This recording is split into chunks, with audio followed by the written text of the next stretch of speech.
Today we're taking a look at these CFB matches, which are happening on Saturday, October 8, 2022, and giving you match breakdowns, betting tips and predictions in general on these games. Welcome back to High Stakes, let's get straight into it. Also, don't forget to subscribe and push that notification bell to get notified as soon as we release these sport prediction videos, and if you would like more betting tips and predictions, then check out our Patreon in the link down below. Our new Patreon is a way for us to help you improve your chances of making more money. Multiple plans are available for each and every one of you. By becoming a member of the High Stakes Patreon, you will have access to our best team picks, total picks, parlay picks and much more. Stop wasting hours of your time searching for bad betting predictions that ends up costing you a lot of time and money. Join the High Stakes Patreon now and get the best betting picks. Going back to our video, we will give you 2 betting picks for each game, a team pick and a total pick based on facts and detailed explanation. So make sure to watch our videos till the end so you don't miss any of our picks. Akron vs Ohio U.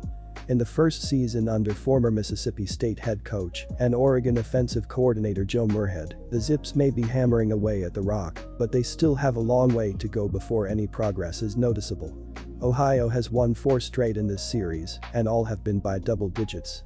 This Akron team doesn't really do anything well, but Ohio has a dangerous passing attack that the Zips won't be able to stop, and they also don't have the firepower to match. I like the Bobcats by at least 13. Ohio Bobcats minus 10.5 points. The offenses are great between Ohio and Akron, the defenses not so much. Ohio's passing game ranks 13th in the country, while the Zips are averaging 244 yards per game through the air. Akron's defense is giving up 38 points per game, while the Bobcats are allowing 42 points per game. The over is 4-0 in Bobcats' last 4 home games. The over is 8-3 in Zips' last 11 road games. Our total pick is over 59 points. Virginia Tech vs Pittsburgh. The Virginia Tech Hokies have a good defense and will be in this conference battle. The Panthers were huge 21.5-point favorites in a stunning 26-21 home loss to a Georgia Tech team that was only 1-3 on the season entering that game. Pittsburgh only attempts a pass on 47% of their plays, ranking them 78th. This means they will run plenty, and the Hokies' rush defense is outstanding. They are limiting foes to only 100 rushing yards per game, good for 22nd in the FBS. Furthermore, the Hokies' offense will generate points. A few weeks ago Pittsburgh allowed 24 points to a Rhode Island team that doesn't even play in the FBS. Pittsburgh has an elite pass rush, so I expect a lot of running plays from Virginia Tech.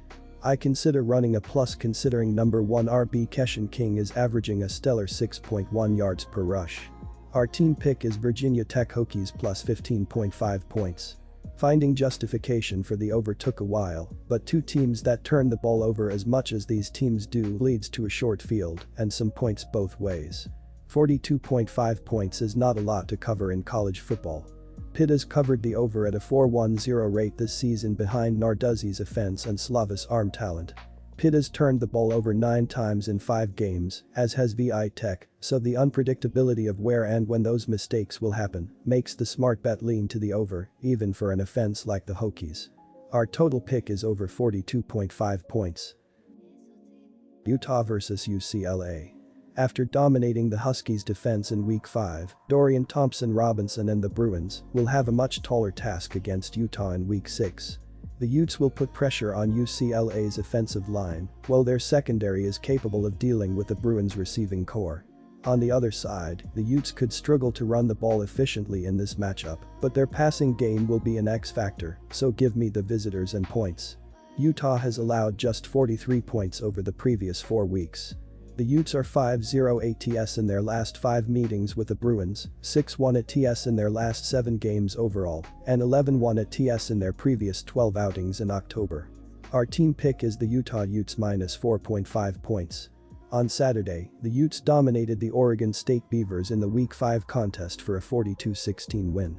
Utah QB Cam Rising, 1,153 yards, 13 TDs, completed 19 25th passes for 199 yards and 3 touchdown passes. Rising continues to run a tight ship in terms of passing efficiency, 73%, and limiting interceptions at 0, he's thrown only 2 this year. Rising is not a long bowler, with his longest pass of the week at 20 yards.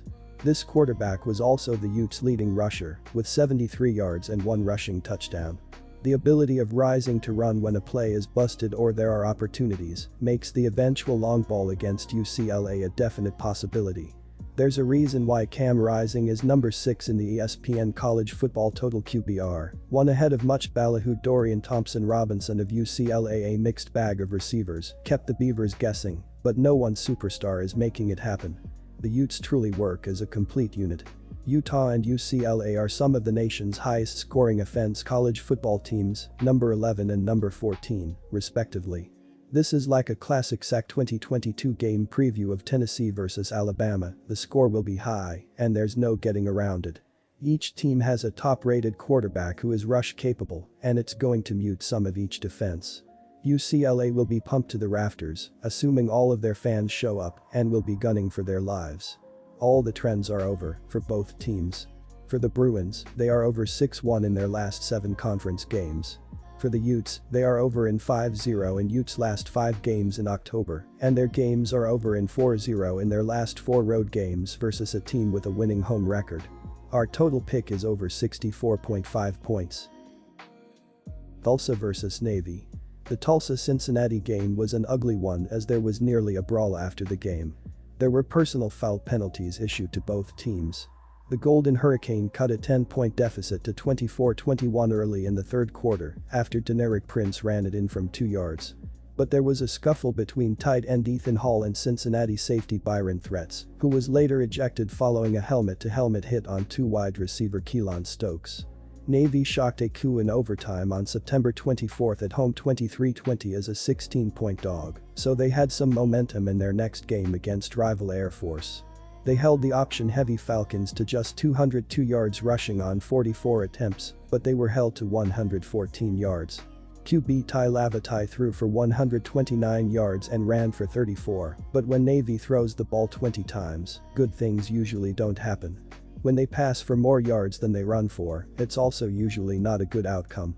As evidenced by the 10 points they put up against Air Force, the big problem for Navy is putting points on the board. They rank 129th in scoring offense at 13.3 points per game. They rank just 50th in rushing yards per game, 176, which is very low for an option team because they are averaging just 128.8 yards passing, 124th. I'm going to roll with the mids once again, despite the fact that Bryn will probably play. Tulsa is coming off 2 difficult losses and 1 very physical game last week against Cincinnati. The last thing they want to see is an option team on the road that is going to pound the ball. Yes, there is a revenge theme, but Lavatai was the quarterback last season who engineered the win as Navy ran for 302 yards against the Golden Hurricane. The Navy defense might be even better this season, and if they can just get their running game going again at home, there should be a similar result as East Carolina. Our team pick is Navy plus 6 points. Tulsa quarterback Davis Bryn went 18 for 36 and threw 2 interceptions as the Golden Hurricanes were outmatched by Cincinnati 31-21 last weekend. Wide receiver Keelan Stokes had 106 yards on 6 catches and went over 200 career receptions. Tulsa went into the game ranked 4th in the country in passing yards at 358. It was an ugly afternoon as Bryn was sacked a whopping 11 times and was under duress all night. Ty Lavatai threw for 129 yards and added 34 yards rushing in a 13-10 hard-fought loss to the Air Force Falcons last weekend. Lavatai tied the game at 10, with 10:50 remaining with a 5-yard run on 3rd and goal. Soon after, the Falcons made a field goal after which Navy went 3 and out. They finished 4 of 13 on 3rd down, and Air Force ran out the clock on their final drive with a handful of key 3rd down runs. Although Navy has been primarily a rushing team over the last decade, they have adopted a bit more of an aggressive approach this year. Navy has opened it up through their first 4 games. Quarterback Ty Lavatai has gone 26 for 50 passing through 4 games after attempting only 61 passes last season. He already has thrown for 515 yards, surpassing last year's total of 449.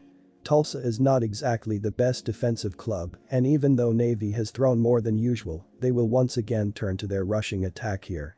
Tulsa is giving up 196 rushing yards per game this year. I expect the Golden Hurricane to win this game and put up a lot of points, but Navy will hold their own, especially on the ground. Our total pick is over 45 points.